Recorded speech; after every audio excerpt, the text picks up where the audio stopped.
اعوذ باللہ السمیع العلیم من الشیطان الرجیم بسم اللہ الرحمن الرحیم ربی اشرح لی صدری ویسر لی امری واحلل عقدۃ من لسانی یفقہوا قولی اللہم رب زدنی علما اللہم رب زدنی علما اللہم فقہنا فی الدین اللہم انی اسألک علما نافعا وعملا متقبلا ورزقا طیبا اللہم اجعل ھذا القرآن ربیع قلبی ونور صدری وجلاء حزنی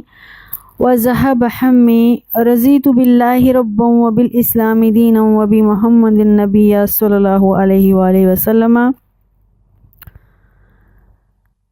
سورہ النساء سورہ کا نمبر 4 ہے اور پارہ کا نمبر 5 ہے۔ آیت 101 101 آیت انشاءاللہ آج ہم پڑھیں گے۔ بسم اللہ الرحمن الرحیم۔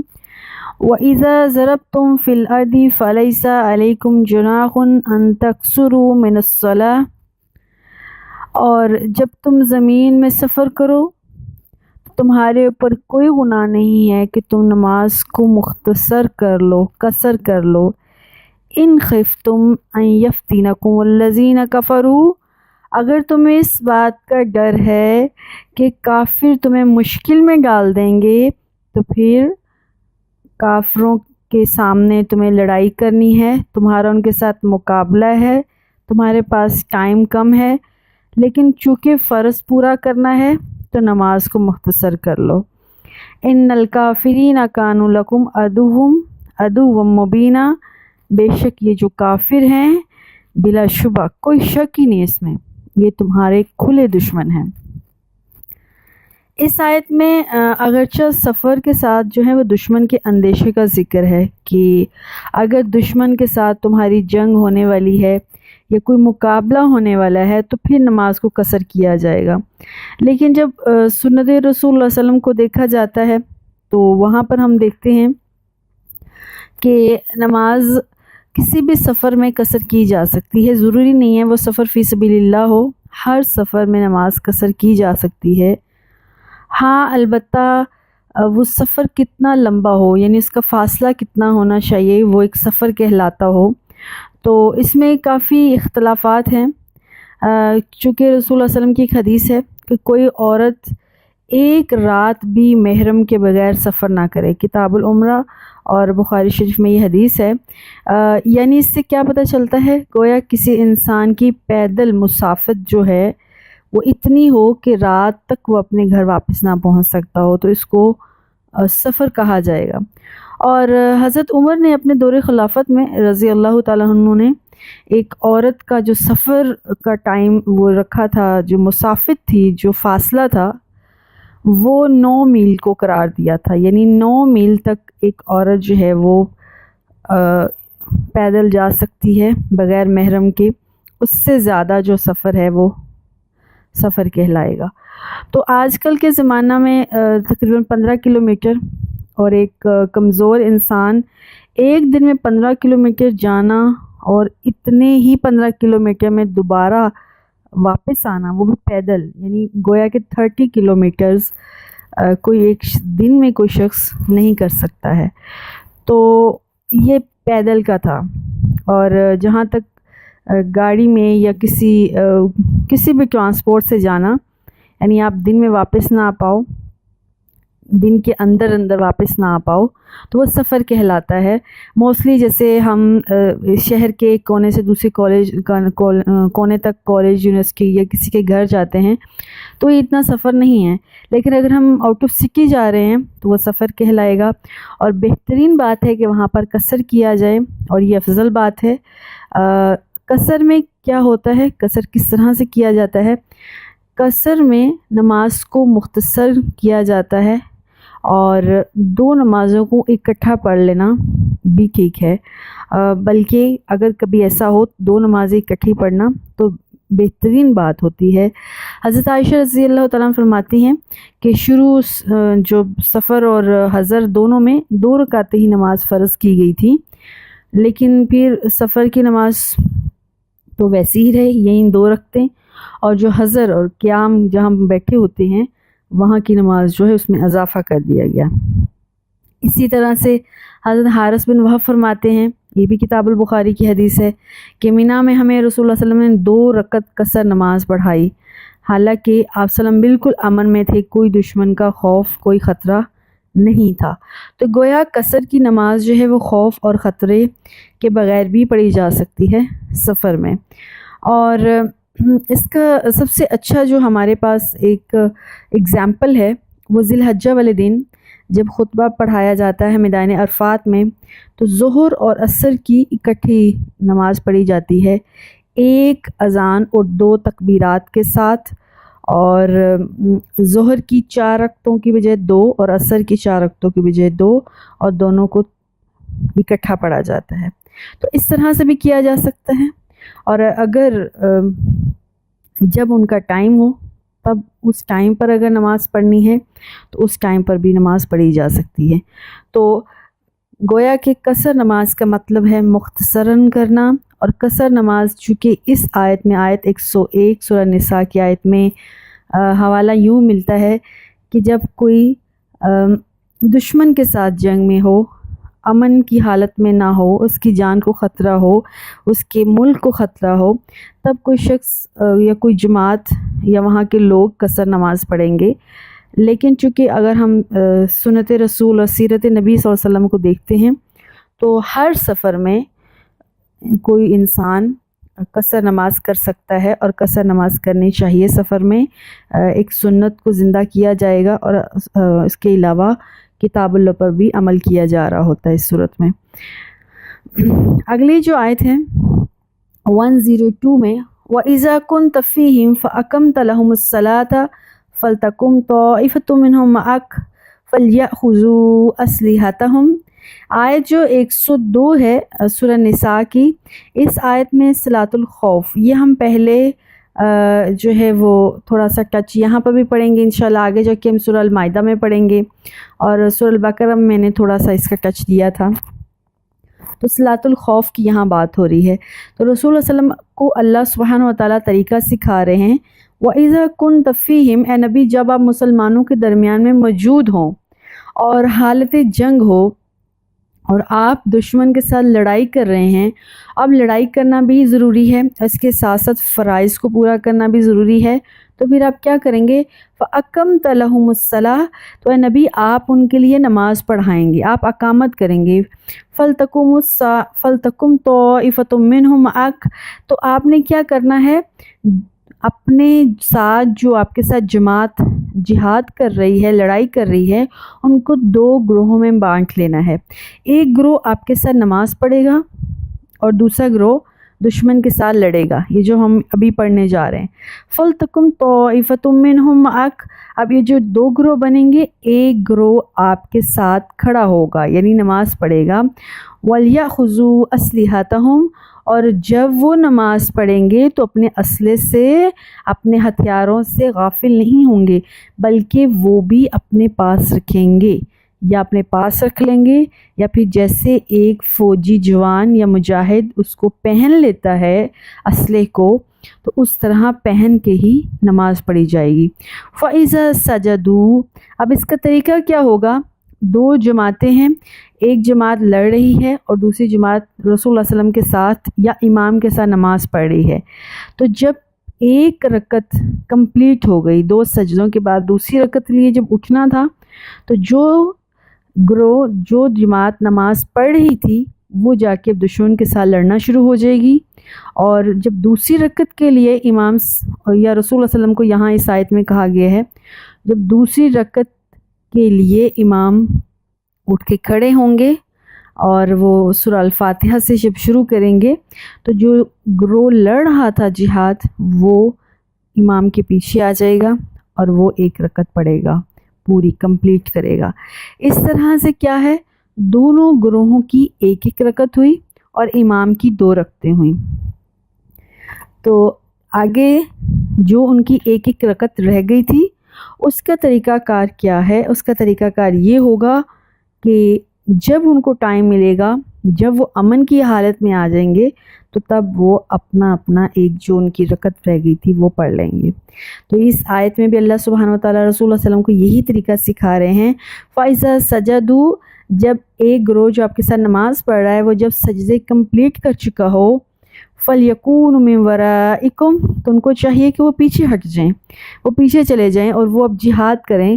وَلْيَأْتِ طَائِفَةٌ أُخْرَىٰ، اب جو جماعت لڑ رہی تھی، جہاد کر رہی تھی، وہ اب آگے آئے گی۔ لَمْ يُصَلُّوا، جنہوں نے ابھی نماز نہیں پڑھی تھی، فَلْيُصَلُّوا مَعَكَ، اور وہ آپ کے ساتھ نماز پڑھیں گے۔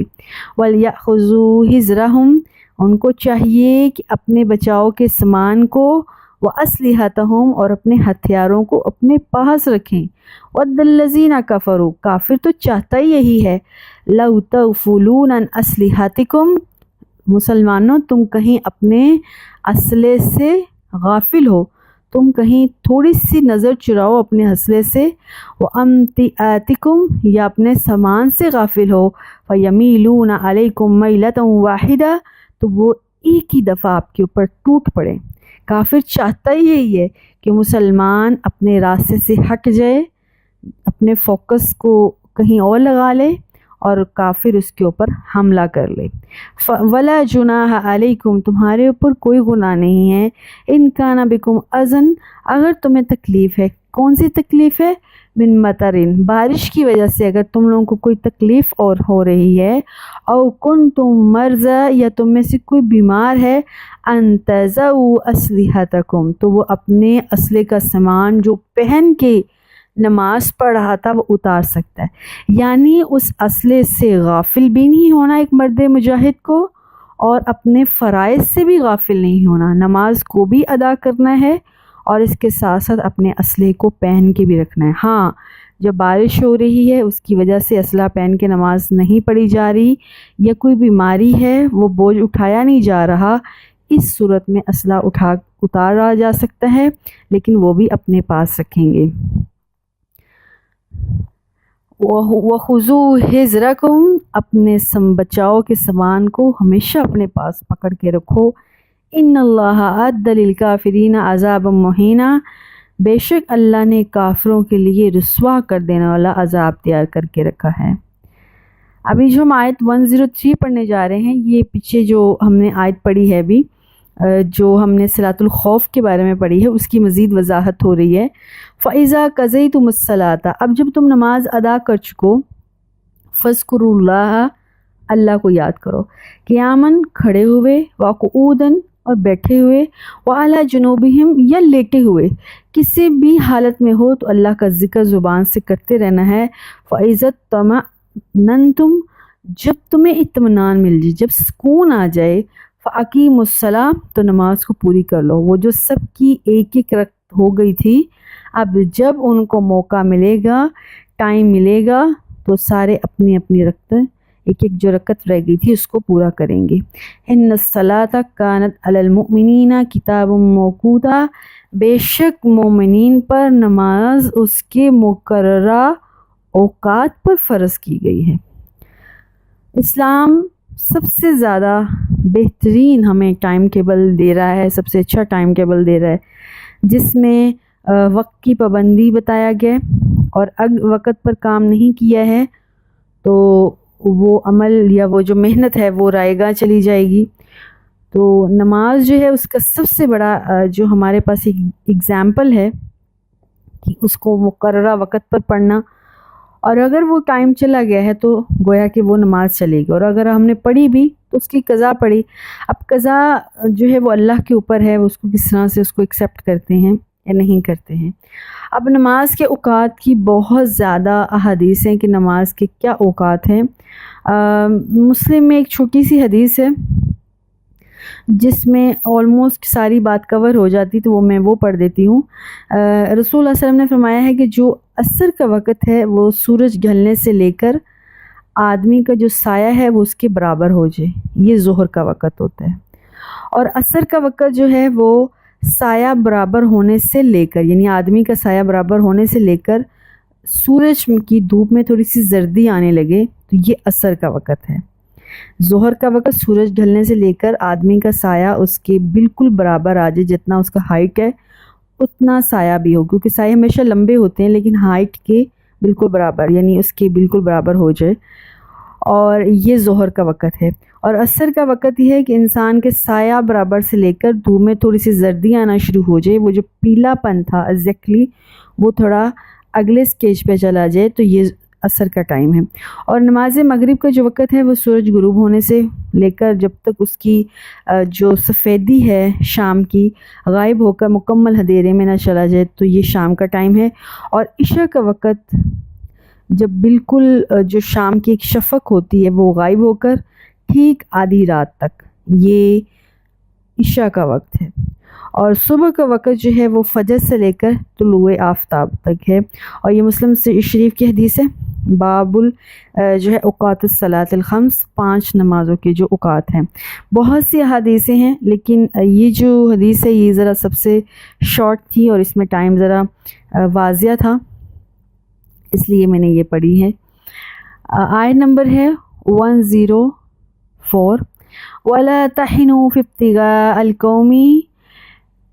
اے مسلمانوں تم کافر قوم کا تعاقب کرنے میں، پیچھا کرنے میں کمزوری مت دکھانا۔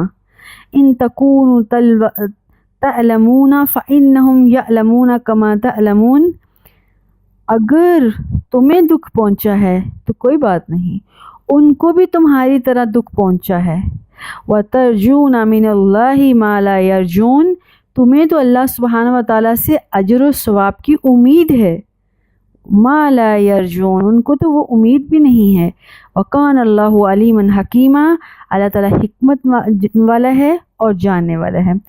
اس آیت میں اللہ سبحانہ وتعالیٰ نے دراصل مسلمانوں کو ایک حوصلہ دیا ہے، ایک ہمت دی ہے کہ جنگ میں ہمیشہ جانی یا مالی نقصانات ہوتے ہیں، دکھ پہنچتا ہے، تو مسلمانوں تمہیں صرف دکھ نہیں پہنچتا، ذرا غور کرو بدر کی جنگ کو،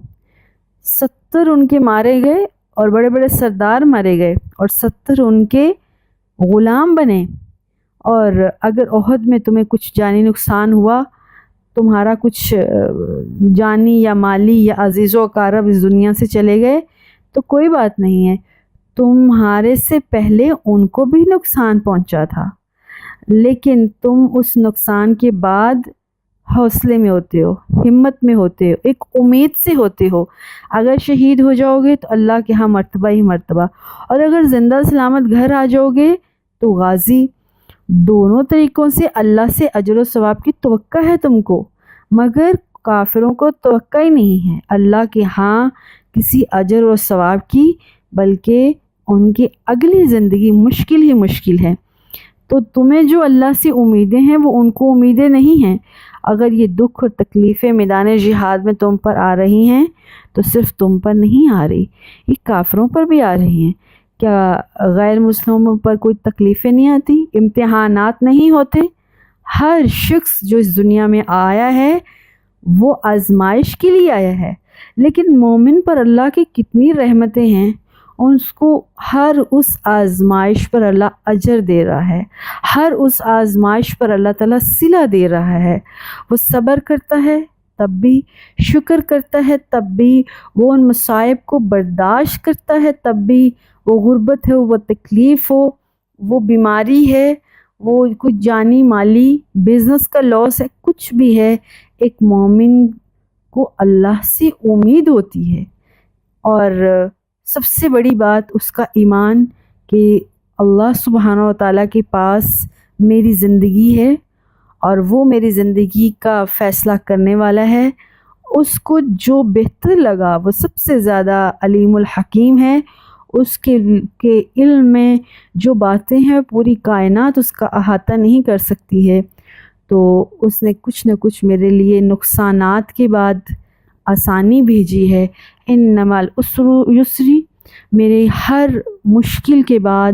اسرین، میرے اللہ نے 2 آسانیاں ضرور بھیجی ہیں۔ یہ انما العسر یسرا فانما العسر یسرا، یہ بہت خوبصورت آیات ہیں، اگر کوئی مومن اس کو اس طرح سے سمجھ لے۔ اللہ نے قرآن میں یہ نہیں کہا کہ ہر عسر کے بعد یسر ہے، بلکہ کتنی خوبصورت آیت ہے. اللہ نے یہ کہا ہے کہ ہر عسر کے مع ساتھ ہے. اٹ مینس کہ مشکل ایک تھی، آسانیاں دو اللہ نے پیدا کی، اور وہ بھی بعد میں نہیں. ہمیں انتظار نہیں کرنا پڑے گا یہ مشکل ٹلے گی تو کوئی آسانی اللہ پیدا کرے گا، نہیں، بلکہ اس مشکل کے ساتھ پیرل، یعنی ایک رائٹ سائڈ پہ آسانی ہوتی ہے ہمارے اور ایک لیفٹ سائڈ پر ہوتی ہے. سینٹر میں جا کر وہ ہماری مشکل ہوتی ہے، ہماری وہ پریشانی ہوتی ہے. لیکن چونکہ انسان، اللہ تعالیٰ خود قرآن میں کہتا ہے، جلد باز ہے، ہمارا جو فوکس پوائنٹ ہوتا ہے وہ اس عسر پر رہتا ہے، اس مشکل، اس تکلیف، ہم اسی کا رونا رونا رہتے ہیں، اس کے بارے میں تذکرہ کرتے رہتے ہیں، جبکہ ہمیں دونوں سائیڈ پر جو اللہ نے ہمارے لیے آسانی اتاری ہے اس مشکل کو ٹالنے کے لیے، اور یہ مشکل اسی لیے تو آئی تھی تاکہ وہ آسانی ہمیں ملتی، وہ ہم بھول جاتے ہیں. تو بہت قیمتی یہاں پر بھی اللہ تعالیٰ نے آیت نازل کی ہے، سورہ نساء آیت نمبر 104، کہ اگر مسلمانوں تمہیں دکھ پہنچا ہے، کیونکہ انسان اس دنیا میں سارے دکھ جھیلتے ہیں، تکلیفیں جھیلتے ہیں، لیکن مومن کی شان یہ ہے کہ اس کے ہر دکھ، تکلیف، غم پر اللہ کے ہاں درجات ہیں، مصیبتیں ہیں، مصیبتوں کے بعد آسانیاں ہیں، اور پھر مشکلات کے بعد نئی راہیں ہیں، اور پھر اللہ کے ہاں اجر و ثواب ہے. ایسے ہی جب کوئی مومن بندی جنت میں جائے گی، تمام حورین کی سردار ہوگی، اور وہاں پر حورین جنت جو ہیں وہ بڑی شوخی سے اور بڑے فخر سے یہ بات کہیں گی، ہم مشک عنبر کافور سے بنی ہیں اور تم مٹی ہوا پانی مٹی سے بنی ہو، تو تم تو ہم سے کم درجے کی ہو، اور اس کے باوجود تم یہاں پر آ کے سرداری کر رہی ہو. تو اس وقت دنیا کی یہ عورت بہت خوبصورت الفاظ کہے گی اس میں کوئی شک نہیں، میں ہوا پانی مٹی سے بنی اور تو مشک عنبر کافور سے بنی، مگر وہ مصیبتیں، وہ تکلیفیں جو میں سہ کے، جو میں امتحانات پاس کر کے یہاں تک پہنچی، تم نے تو وہ دیکھے ہی نہیں، تم تو یہی کی تھی، یہیں پہ رہ گئی. میں وہ ساری تکلیفیں کاٹ کے، برداشت کر کے جو یہاں تک پہنچی ہوں، اسی وجہ سے اللہ نے مجھے تمہارے سے بھی اوپر درجہ دیا، تمہارا سردار بنا دیا. تو انشاءاللہ ہر مومن کے لیے اللہ کے ہاں اجر و ثواب ہے، اس کے ہر دکھ، ہر تکلیف کے بعد اللہ کے ہاں آسانی ہے. اور یہی اس آیت میں اللہ سبحانہ وتعالی نے مومنین کو امید دلائی ہے. آیت 105 ہے، اِنَّا أَنزَلْنَا إِلَيْكَ الْكِتَابَ بِالْحَقِّ، اے نبی بے شک اللہ سبحانہ وتعالیٰ نے اس کتاب کو سچ حق والا بنا کر بھیجا ہے. کیوں؟ لِتَحْكُمَ بَيْنَ النَّاسِ، اے نبی تاکہ آپ لوگوں کے درمیان میں فیصلہ کر سکیں. بِمَا أَرَاكَ اللَّهُ، اس وجہ سے جو بصیرت، جو حکمت، جو دانائی اللہ سبحانہ وتعالیٰ نے آپ محمد صلی اللہ علیہ وسلم کو عطا کی ہے، آپ اس کے مطابق لوگوں کے درمیان میں فیصلہ کیا کریں. وَلَا تَكُنْ لِلْخَائِنِينَ حَسِيمًا، اور اے نبی آپ بددیانت لوگوں کی حمایت کبھی مت کرنا، بددیانت لوگوں کا ساتھ کبھی مت دینا. یہاں پر بددیانت لوگوں کا ساتھ دینے سے کیا مراد ہے؟ ایسے لوگ جو ہمیشہ تعصب کا شکار رہتے ہیں، جو رسول اللہ صلی اللہ علیہ وسلم کے ساتھ دشمنی لگا کے رہتے ہیں، کبھی بھی آپ کے فیصلوں کو سر تسلیم خم نہیں کرتے ہیں، اور ان کا حق میں اگر فیصلہ ہو جاتا تو ٹھیک، اگر اللہ کے نبی حق اور انصاف کی بات کرتے تو ان کو مسلمان اور رسول اللہ صلی اللہ علیہ وسلم کے ساتھ جو ہے وہ بیر ہو جاتا. تو اسی وجہ سے اللہ سبحانہ وتعالیٰ نے کہا ہے آپ کو کسی خاندانی، کسی قبیلہ، کسی قوم، کسی بھی جو ایک قومی حمیت اور ایک ہوتا ہے وقار، اس کا خیال کیے بغیر جو حق بات ہے وہ لوگوں تک پہنچانا ہے، اور کتاب و سنت سے ان کے درمیان میں فیصلہ کرنا ہے. وَاسْتَغْفِرِ اللَّهَ، اور اللہ سے نبی بخشش کرتے رہیے، اللہ سے بخشش طلب کرتے رہیے، اللہ سے معافیاں مانگتے رہیے. ان اللہ کان، بے شک اللہ تعالیٰ ہے غفور الرحیم، اللہ تعالیٰ بہت ہی کیا ہے؟ غفور ہے اور غفور کا مطلب کیا ہے؟ بخشنے والا ہے، اور رحیم رحم کرنے والا ہے۔ آپ کی شان کی عظمت اس قدر زیادہ ہے جس کا کوئی تصور نہیں کر سکتا۔ محمد عربی صلی اللہ علیہ وسلم تمام انبیاء کے سردار ہیں، اور آپ کو بھی اللہ تعالیٰ بخشش طلب کرنے کی ہدایت فرما رہا ہے، تو ایک عام قاضی جج کا کیا مقام ہے؟ کیا اس کو اللہ سبحانہ و تعالیٰ کے سامنے فیصلہ کرنے سے پہلے مدد طلب نہیں کرنی چاہیے، گڑ گڑانا نہیں چاہیے؟ اے اللہ، تو نے مجھے اس کرسی، اس سلطنت، اس اقتدار، اس مسند پر بٹھایا ہے، تو مجھ سے حق اور انصاف کے ساتھ فیصلہ لینا، کیونکہ یہ بہت بڑی ذمہ داری ہے، اور اللہ تعالیٰ سے بخشش مانگتے رہنا چاہیے، کیونکہ اللہ سبحانہ و تعالیٰ بخشنے والا اور رحم کرنے والا ہے۔ وَلَا تُجَادِلْ عَنِ الَّذِينَ يَخْتَانُونَ أَنفُسَهُمْ، اے محمد صلی اللہ علیہ وسلم،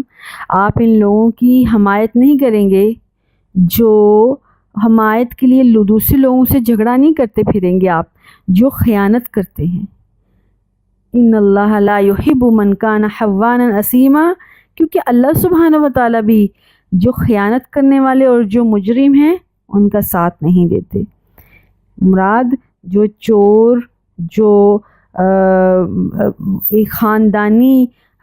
حمایت کو لے کر لوگ آگے چلتے ہیں، اے نبی آپ نے ان کا ساتھ نہیں دینا، محض اس بنا پر کہ کوئی اپنی چرب زبانی کی وجہ سے آپ کو یہ بتائے گا کہ میں سچا ہوں، تو آپ نے ہمیشہ سچ کا ساتھ دینا ہے، نہ کہ خیانت کرنے والے کا ساتھ دینا ہے۔ یستخفون من الناس، یہ لوگ اپنی حرکتیں لوگوں سے تو چھپا سکتے ہیں، ولا یستخفون من اللہ، اللہ سے وہ باتیں نہیں چھپا سکتے، وہو معہم، اللہ ہر وقت ان کے ساتھ ہوتا ہے، اللہ اس وقت بھی ان کے ساتھ ہے، اذ یبیتون ما لا یرضی من القول، وہ رات کو جو باتیں کرتے ہیں نبی آپ کے خلاف مشورے کرتے ہیں، اللہ کے خلاف باتیں کرتے ہیں، تو اے نبی وہ لوگوں کے سامنے چکنی چپنی باتیں کرتے ہیں، محمد صلی اللہ علیہ وسلم آپ کو بھی وہ گھیرے میں لے سکتے ہیں اپنی باتوں سے،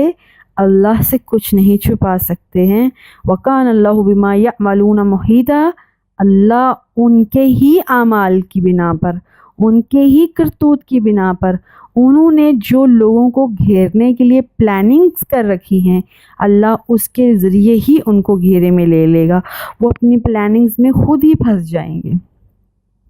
ہاں انتم ہؤلائی، کیا تم وہی لوگ ہو، جادلتم عنہم فی الحیات الدنیا، جو دنیا کی باتوں کے بارے میں ہر وقت لڑتے رہتے ہو، وَمَن یُجَادِلِ اللَّهُ عَنْهُمْ یوم القیامۃ، تم تو ایسے لوگ ہو جو دنیا کی زندگی کے بارے میں لڑتے رہتے ہو، مگر قیامت کے دن ان کی حمایت کے لیے اللہ سے کون جھگڑا کرے گا؟ وَمَن یُجَادِلِ اللَّهُ، اللہ سے کون جھگڑا کرے گا، عنہم ان کے بارے میں، یوم القیامت قیامت کے دن، امن یکون علیہم وکیلا، اور پھر کون جو ہے وہ حمایتی ہوگا، کون مددگار ہوگا چوروں کا، چکاروں کا، اور ان کی جو گناہگار ہے دنیا میں ان کی وکالت کون کرے گا۔ دراصل یہ مدینہ کے جو منافق ہیں ان کے بارے میں ہے کہ ان کا ایک مقدمہ یہ اوپر نیچے جتنی بھی ہم نے آیات پڑھی ہیں، رسول اللہ صلی اللہ علیہ وسلم کے پاس آیا تو لوگوں نے جو مشورے دیے ان کو یہی تھا کہ اللہ کے نبی کے پاس فیصلہ لے جاؤ، تو اب ان کا فیصلہ، جو ان کا مسئلہ تھا وہ تھا چوری کا، تو چوری کا جو الزام وہ ایک دوسرے پر ڈال رہے تھے، اور جو منافق ہے وہ الزام یہودی کے سر پر ڈال رہا تھا، حالانکہ وہ منافق ہی اصل سزا والے تھے، گناہگار تھے، اور راتوں کو بیٹھ کر وہ اپنی کمزور جو ایمان کی کمزوری تھی نا، اس کی بنا پر وہ یہودیوں سے بھی ایک قدم آگے نکل چکے تھے۔ وہ رات کو بیٹھ کے اللہ اس کے رسول کے خلاف پلاننگز کرتے تھے، اور اللہ اور اس کے رسول کے خلاف جھگڑے کرتے تھے اور مشورے کرتے تھے۔ لیکن اور اس کے ساتھ ساتھ یہ منافق مسلمانوں کے علاوہ دوسرے جو گروہ تھے یہود و نصارہ، ان سے مشورے لیتے تھے۔ تو اللہ کہہ رہا ہے کہ اب تم دوسروں کا ساتھ دے رہے ہو، دوسروں کے بارے میں جھوٹی گواہیاں دے رہے ہو۔ کل قیامت کے دن جب ساری دنیا کے سامنے فیصلہ ہوگا، کیا اس وقت بھی تم اپنے دوستوں کے لیے جو کہ ناحق ہیں، جھوٹے ہیں، چور ہیں، مکار ہیں، ان کے لیے اللہ کے سامنے جھگڑنے کے لیے آؤ گے؟ کیا اللہ کے سامنے وکیل بن کر آؤ گے؟ نہیں آ سکتے، کیونکہ وہ جانتے ہیں ہم گناہگار ہیں، ہم اپنی حدود سے باہر نکلے ہوئے ہیں، لیکن اس کے باوجود وہ اس دنیا میں برائی کا ساتھ دے رہے ہیں۔ وَمَنْ يَعْمَلْ سُوءًا، اللہ کہتا ہے پہ یہ جو برائی کا ساتھ دینے والے ہیں نا، جو برا کام کر بیٹھتے ہیں، او یظلم نفسہ، یا پھر کوئی شخص اپنے اوپر ظلم کر لیتا ہے، ثم یستغفر اللہ یجد اللہ غفور الرحیم، اللہ سبحانہ و تعالیٰ کی شان تو یہ ہے وہ بہت غفور الرحیم ہے۔ اگر کوئی شخص دنیا میں کسی پر بہتان لگا دیتا ہے، چوری کا الزام لگا دیتا ہے، جھوٹ بول دیتا ہے، گناہ گار ہو جاتا ہے دانستہ طور پر، یا پھر جانے اور انجانے میں کسی صورت میں بھی کوئی مجرم بن جاتا ہے، کوئی گناہ گار ہو جاتا ہے، اور اس کے بعد اس کو ریلائز ہو جاتا ہے کہ اس نے اپنے اوپر بہت زیادتیاں کی، بہت ظلم کر لیا ہے،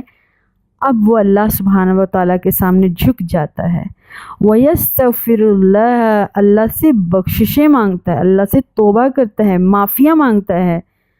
یجد اللہ، اللہ کو پائے گا، کیسا؟ غفور الرحیم، کیونکہ اللہ تعالیٰ ہمیشہ انسان کے بندے کے انتظار میں رہتا ہے۔ جب وہ غلطی کر لیتا ہے اللہ کو امید ہوتی ہے، اور اللہ تعالیٰ ہمارے کرامن کاتبین جو وحی لکھنے والے فرشتے ہیں، اس فرشتے کو کہتا ہے جب کوئی انسان گناہ کرتا ہے ابھی انتظار کرو، شاید یہ توبہ کر لے، اور جب کوئی انسان توبہ کر لیتا ہے تو اللہ تو پہلے ہی انتظار میں ہوتا ہے، کیونکہ وہ غفور الرحیم ہے اور وہ بخش دیتا ہے۔ وَمَن يَكْسِبْ إِثْمًا، جو کوئی برا کام کر لیتا ہے، کوئی برائی کما لیتا ہے، فَإِنَّمَا يَكْسِبُهُ عَلَى نَفْسِهِ، اس کا نقصان صرف اسی کو ہی ہوگا، کسی اور کو ہونے والا نہیں ہے۔ وَكَانَ اللَّهُ عَلِيمًا حَكِيمًا، اللہ تعالیٰ جاننے والا، بہت زیادہ جاننے والا اور علم والا ہے۔ اللہ سبحانہ و تعالیٰ کی شان تو یہ ہے کہ اگر کوئی شخص گناہ کرتا ہے تو اس کا گناہ کا انتظار کرواتا ہے اللہ فرشتے کو، ابھی اس کے گناہ کو مت لکھنا، اور ابھی ویٹ کرو اس وقت تک جب تک اس کو یہ فیل نہیں ہو جاتا کہ میں نے گناہ کیا، اور یہ پھر توبہ کر لیتا ہے۔ اور اگر کوئی شخص توبہ نہیں کرتا، گناہ کے بعد اس کو یاد ہی نہیں آتا کہ میں نے گناہ کیا، اس کو یہ بھی ریلائز نہیں ہوا کہ مجھ سے غلطی ہو گئی، تو پھر فرشتے اس کا گناہ لکھ لیتے ہیں۔ اور وہ گناہ کتنا لکھتے ہیں؟ ایک غلطی کی ایک ہی سزا، ایک مسٹیک کا، ایک ہی برائی کا، اس کے برابر میں اس کا گناہ کا اجر لکھتے ہیں یا سزا لکھتے ہیں۔ لیکن اس کے برعکس اگر کوئی انسان بندہ مومن نیکی کر لیتا ہے تو اللہ ایک نیکی نہیں لکھتے ہیں، بلکہ اللہ سبحانہ و تعالیٰ 10 نیکیوں سے لے کر ایک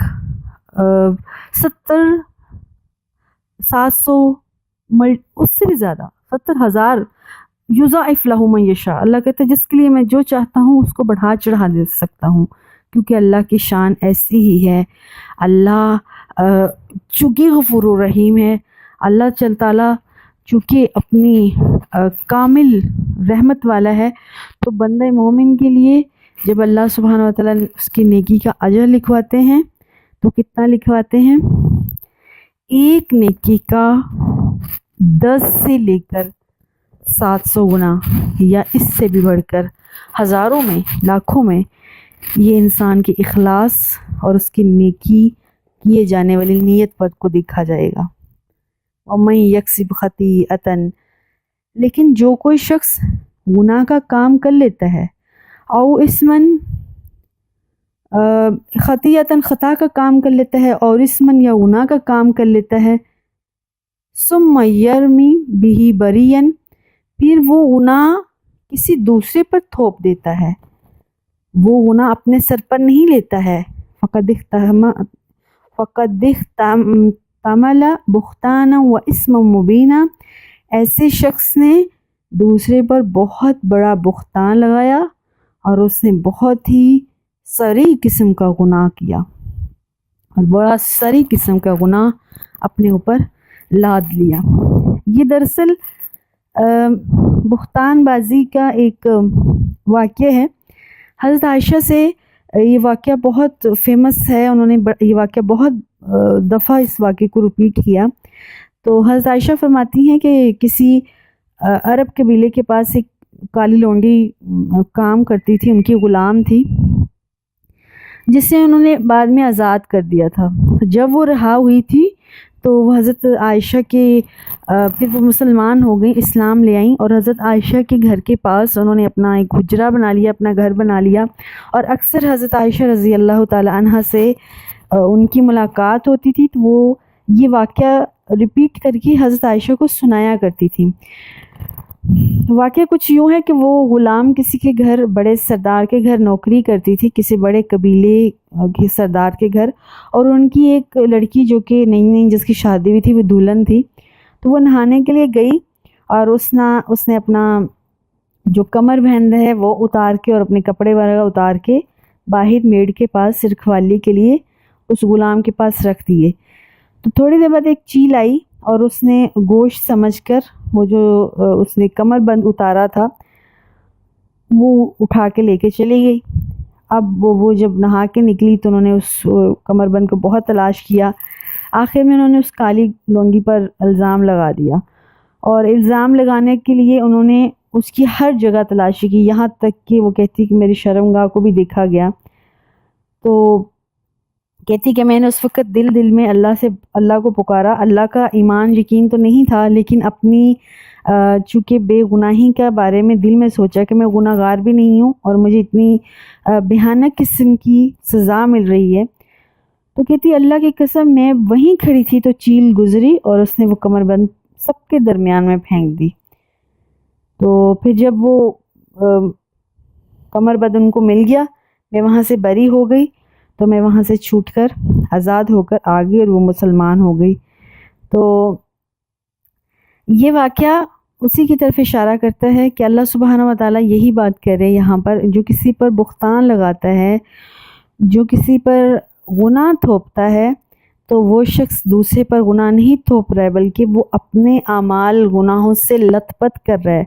وہ اپنے اوپر بہت وزنی گناہوں کے بڑے بڑے بھار لاد رہا ہے، اپنے اوپر ڈال رہا ہے۔ آیت نمبر ہے 113، وَلَوْلَا فَضْلُ اللَّهِ عَلَيْكَ، اے نبی اگر آپ پر اللہ کا فضل نہ ہوتا، وَرَحْمَتُهُ،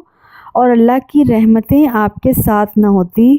لَحَمَّتْ طَائِفَةٌ مِّنْهُمْ، تو جو لوگوں کا ایک گروہ تھا ان کا ارادہ یہ تھا، کیا ارادہ تھا؟ أَن يُضِلُّوكَ، وہ آپ کو بہکا دیں، آپ کو پھسلا دیں، تاکہ آپ ایز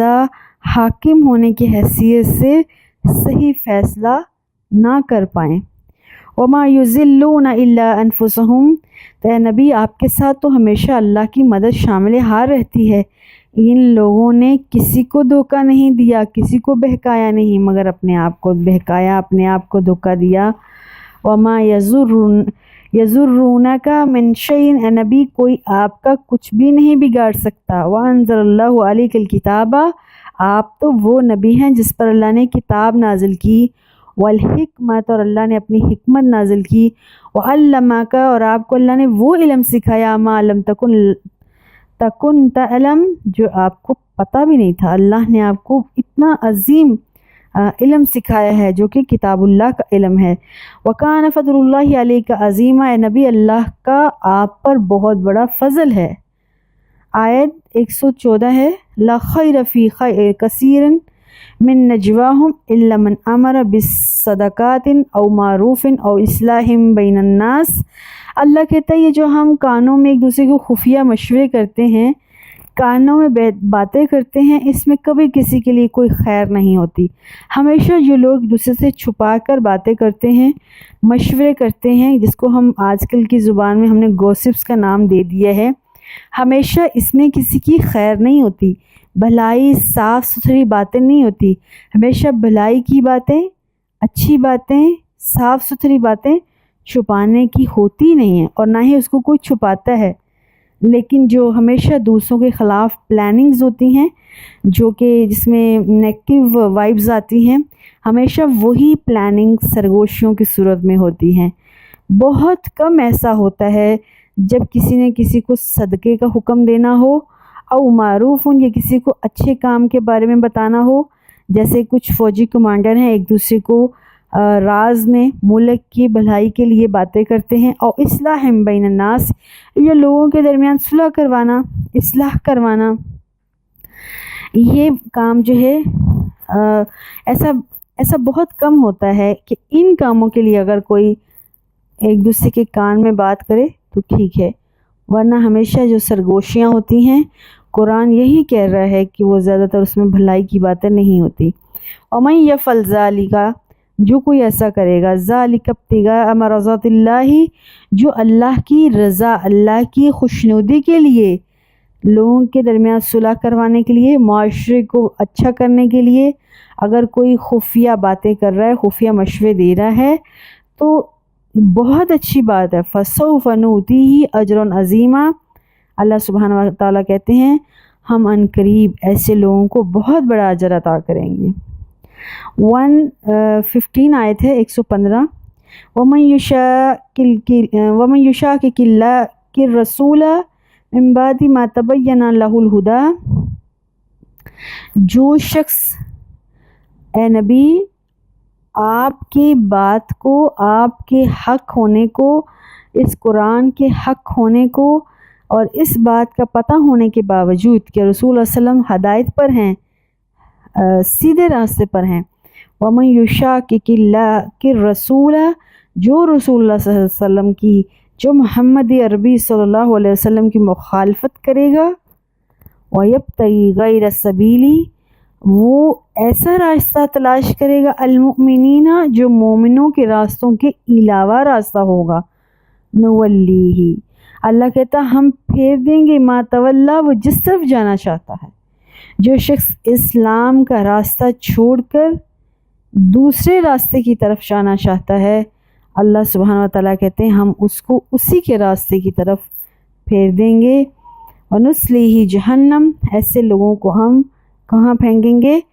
جہنم میں پھینکیں گے۔ وَسَاءَتْ مَصِيرًا، جہنم تو ایسا ٹھکانہ ہے جو بہت برا ٹھکانہ ہے، بہت بری رہنے کی جگہ ہے۔ کون سی؟ جہنم۔ دراصل رسول اللہ علیہ وسلم کو وحی کی گئی ہے اس آیت کے تھرو، ایک مقدمے کا فیصلہ تھا جو کہ ایک منافق اور یہودی کے درمیان میں تھا، تو اس منافق نے رسول اللہ علیہ وسلم کے فیصلے کو نہیں مانا، رسول اللہ علیہ وسلم کو کافی رنج ہوا، دکھ ہوا، اور وہ جب رسول اللہ علیہ وسلم نے اس کے خلاف فیصلہ کر دیا، اس منافق کے خلاف فیصلہ کر دیا، اور یہودی جو کہ سچا تھا اور یہودی کے حق میں فیصلہ کیا، تو وہ مدینہ چھوڑ کر چلا گیا، اور اس نے اسلام اور مسلمانوں کے ساتھ دشمنی چلا لی، اور اسلام کے جو دشمن تھے مشرکین، ان کے ساتھ دوستی کر لی، اور اس طرح سے اللہ سبحانہ و تعالیٰ کہہ رہے ہیں ایسے لوگوں کو اللہ سبحانہ و تعالیٰ جو کہ اسلام کے علاوہ، ایمان کے علاوہ، مسلمانوں کے طریقے کے علاوہ کوئی اور راستہ تلاش کرے گا تو اللہ تعالیٰ اسی کو اسی راستے پر چلا دیں گے۔ اللہم لا اجعلنا منہم۔ اس میں ہم آج کے مسلمان بھی آتے ہیں، اگر ہم کتاب و سنت کو، رسول اللہ صلی اللہ علیہ وسلم کی زندگی کو، آپ کے اسوہ کو نہیں مانتے ہیں، اور ہم صحابہ کے طرز زندگی کو چھوڑ کر کوئی دوسرا راستہ تلاش کرتے ہیں جو کہ گمراہی کا ہے، جو کہ اسلام مخالفت کا ہے، تو ایسی صورت میں ہم ذہنی اور جسمانی بیمار ہو جاتے ہیں۔ ہمارا معاشرہ بھی ایک بیمار معاشرے کی حیثیت سے پروان چڑھے گا۔ جس معاشرے میں شرکیہ عقائد اور اعمال ہوں گی، کتاب و سنت کے برخلاف بدعت شروع ہو جائیں گی، اور اسلام مخالفت جو ایک سیاسی اور معاشرتی اور معاشی نظام ہوگا وہ بڑھے گا۔ تو سب سے بڑی راہ نجات اگر کوئی راستہ ہے تو وہ اسلام کا راستہ ہے۔ اسی لیے اللہ سبحانہ وتعالیٰ نے کہا ہے اللہم اہدنا الصراط المستقیم، اہدنا الصراط المستقیم۔ جب بھی اللہ سے دعا کرو اللہ ہمیں صراط مستقیم کی طرف چلا۔ راستے تو بہت سے ہیں لیکن مستقیم ایسا راستہ ہوتا ہے جو بالکل سیدھا آپ کو منزل کی طرف پہنچا دیتا ہے، لیکن مستقیم راستہ ہمیشہ تھوڑا ڈیفیکلٹ بھی ہوتا ہے۔ کیوں؟ ہم ذرا سا پٹری سے اٹھے، نیچے اترے،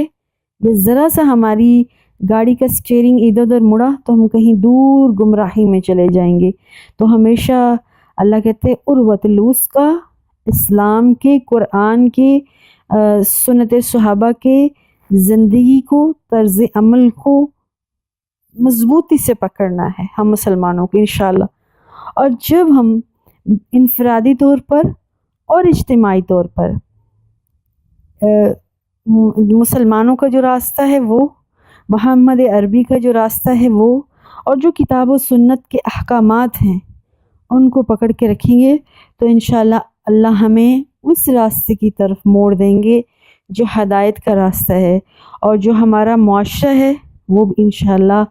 دنیاوی زندگی میں بھی بہت اچھا پھولے گا، پھلے گا، اور اس دنیا میں بھی ان کا ایک مقام ہوگا، اور آخرت میں بھی اللہ نے ایسے لوگوں کے درجات تیار کر رکھے ہیں، بڑے بلند بلند عظیم عظیم مرتبے ہیں ان کے۔ اللہم اجعلنا منہم، اے اللہ ہمیں اب جو تجھ سے محبت کرتے تھے نا ان سے محبت کرنے والا بنا دے۔ اللہم انی اسألک حبک وحب من یحبک وعمل الذی یبلغنی حبک، اے اللہ ہمیں اپنے سے محبت کرنے والا اور جو تجھ سے محبت کرتے رہے ان سے محبت کرنے والا بنا دے، اور ہم سے ایسے عمل کروا جو تجھے پسند ہے۔ آمین۔ والسلام علیکم ورحمۃ اللہ وبرکاتہ۔